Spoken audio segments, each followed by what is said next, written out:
With the holidays upon us, many children are excited and making their lists and celebrating at parties in school and with friends. But for children who are grieving, the holidays can be painful and difficult to face without their loved one. Rick's Place in Wilbraham offers free peer support programs for children, teens, and their families who are grieving. Carolee McGrath sat down with Program Director Diane Murray and Therese Ross, the Program Coordinator, to learn more. Our model is peer support. We bring children and teens together at our site in Wilbraham, and we also provide grief groups in area schools. And the model is peer support, not counseling or therapy.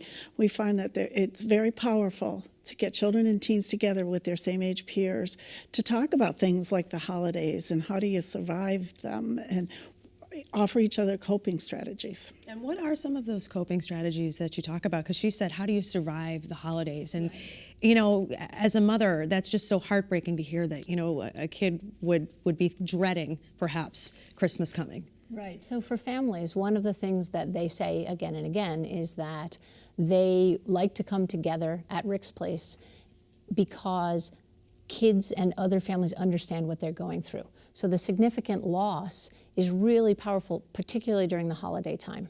And so kids get together and they talk to one another about what went well in the past holiday, what they anticipate is going to be hard this year. For all of them, we hear again and again that not hearing their special person's name, not hearing their person mentioned is very hard.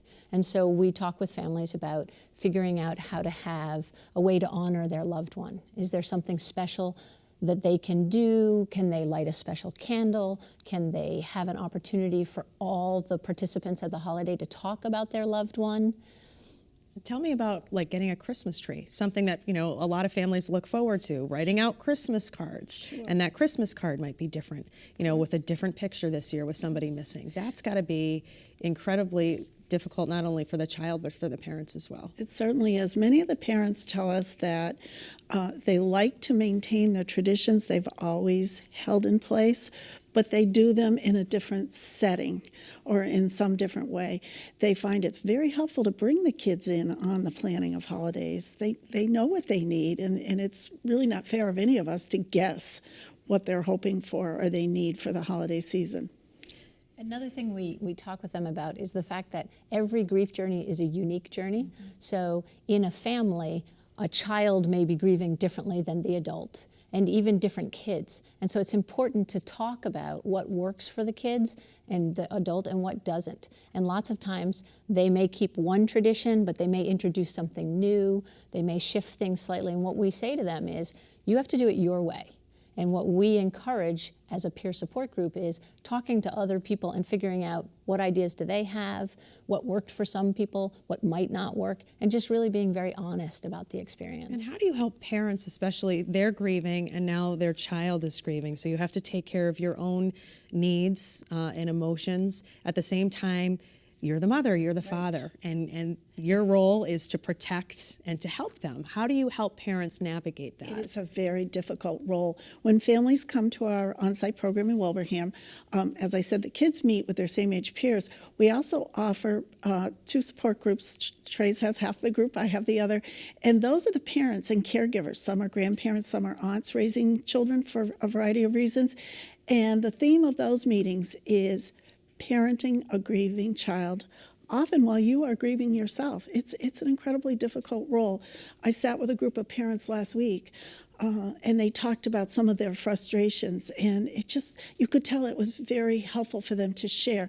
One parent talked about people wanting to help but not knowing how, and having a refrigerator with 60 lasagnas in it, and people dropping off the wrong size clothing, coming home from work and finding bags of clothing. People want to help, but I wish they were here to give advice about what really is helpful, but for them to be able to share those frustrations with each other felt good. I could tell as they were leaving that they had left some of that angst behind. And also I've heard from parents who are grieving that they don't want to be, or their family to be defined by that grief. Right. And that's a really delicate balance. So often people want it acknowledged, but they don't want that to be the only thing about their family. And so it does ask a lot of people on the outside to say, how do you really finesse that, where you acknowledge the loss and you acknowledge that the holiday is quite hard, and yet you still allow some joy to exist in it? And that's hard for families to articulate.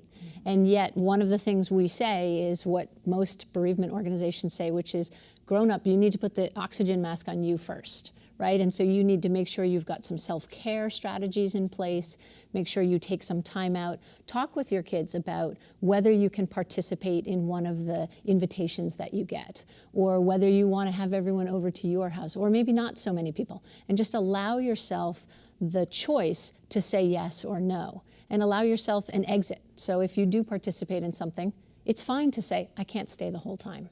Right.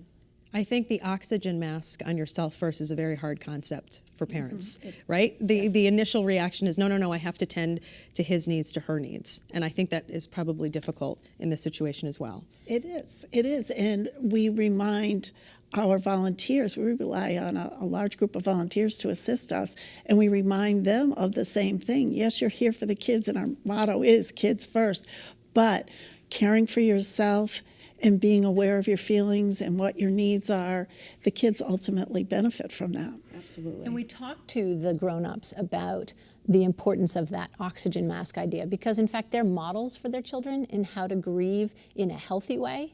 And so if they're not prioritizing the self-care, then it really isn't in the best interests of their children. As well. Tell us a little bit about, as well, the history of Rick's Place. I know it's named after Rick Thorpe, who's from Wilbraham, who was killed on 9/11, but there's a lot of special people that got involved to make sure that his memory, was kept alive. Yes, his friends and family were the initial board for Rick's Place. They wanted to remember him in a special way because what we know about him is he was a very caring individual, and this was just the right way to go. They opened with a pilot program in 2007. There were 4 families with 6 children, and we have grown much larger in that time. We have an all-volunteer board of directors, many of whom knew Rick as a child or were classmates of his. We have other board members who experienced a death as a child. So that's a common thread to the volunteers that come to us, both our board of directors and those folks that come to us to work with the children. I think something that was neat that I saw on the website as well is that obviously you're dealing with a sad subject at Rick's Place, but it's not a sad place. Can you just talk about that? And that's what families tell us again and again. It's also what kids in grief groups in schools tell us, is that this is an opportunity for them to get together with kids and families who get it. They understand what the impact of that loss of someone important in their life is. And it doesn't mean you can't have fun and you can't enjoy things, but you learn to live with the balance of the sadness and recognizing that you can still have joy. And other kids who get it, who've had that experience, get together and really can help one another with the peer support.